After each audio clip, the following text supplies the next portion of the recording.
कानून के नाम पर जो भड़काऊ खेल चल रहा था, उसका रुझान पश्चिम बंगाल से सामने आ गया है। मुर्शिदाबाद में 11 अप्रैल को जुम्मे की नमाज के बाद नए वक्फ कानून के विरोध में ऐसी हिंसा भड़की कि 3 लोगों की जान चली गई। हालात तो यह हो गए, करीब 66% मुस्लिम आबादी वाले इस क्षेत्र से हिंदुओं का पलायन हो गया है, उन्हें पलायन करना पड़ा है। हालात इतने बिगड़ गए हैं कि 24 घंटे तक ममता सरकार की पुलिस हिंसा को कंट्रोल नहीं कर पाई।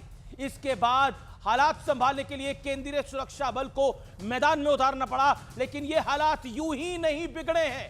खुद पश्चिम बंगाल की मुख्यमंत्री ममता बनर्जी ने कहा था कि एक धर्म के नाम पर दुष्प्रचार हो रहा है और अगर वो एक दिन कोई आंदोलन करते हैं तो क्या आप अपने आप को संभाल पाएंगे।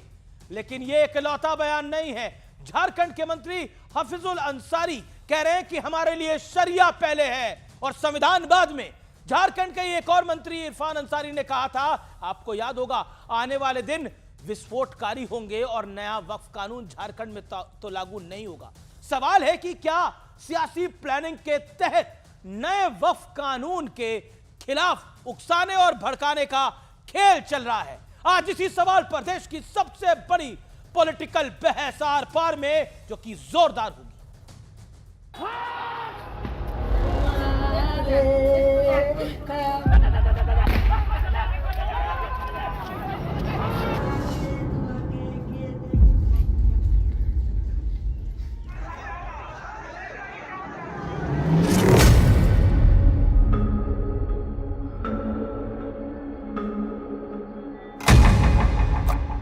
पश्चिम बंगाल में ये हंगामा, ये हिंसा,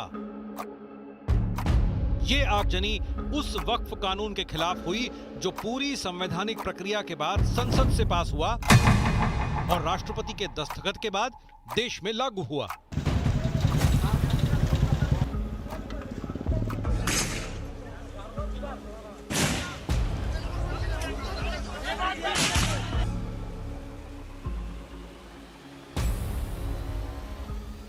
बीजेपी कह रही है कि खुद पश्चिम बंगाल की सीएम ममता बनर्जी ने वक्फ कानून के खिलाफ हिंसा के लिए लोगों को उकसाया। যে অশ্লীল কথা বলছেন, একটা ধর্মের নামে এত কুৎসা করছেন, একটা অপপ্রচার করছেন, একদিন তারা যদি একটা আন্দোলনের ডাক দেয়, আপনি নিজেকে সামলে রাখতে পারবেন তো?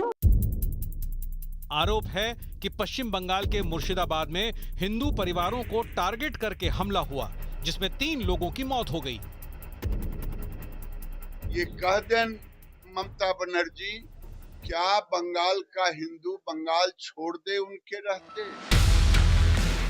दावा तो यह भी किया जा रहा है कि हिंदू परिवारों की पानी की टंकी में जहर भी मिलाया गया।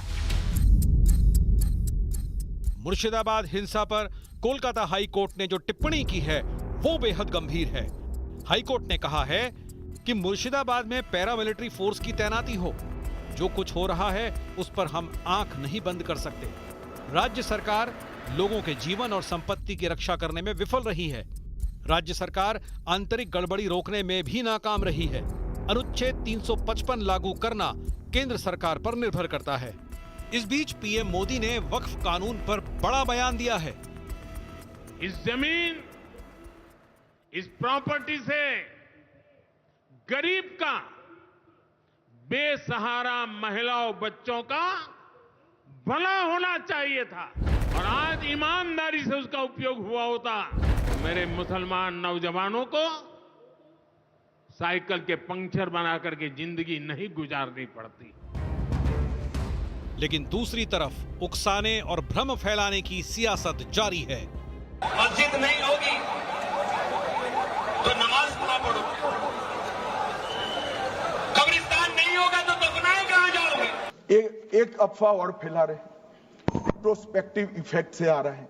अगर ये कानून का पहला पेज और तीसरी तक धाराएं भी पड़ी होती तो इसमें स्पष्ट लिखा है ये कानून का अमल जिस दिन पारित होने के बाद भारत सरकार नोटिफिकेशन बाहर निकालेगी उस दिन के बाद होगा।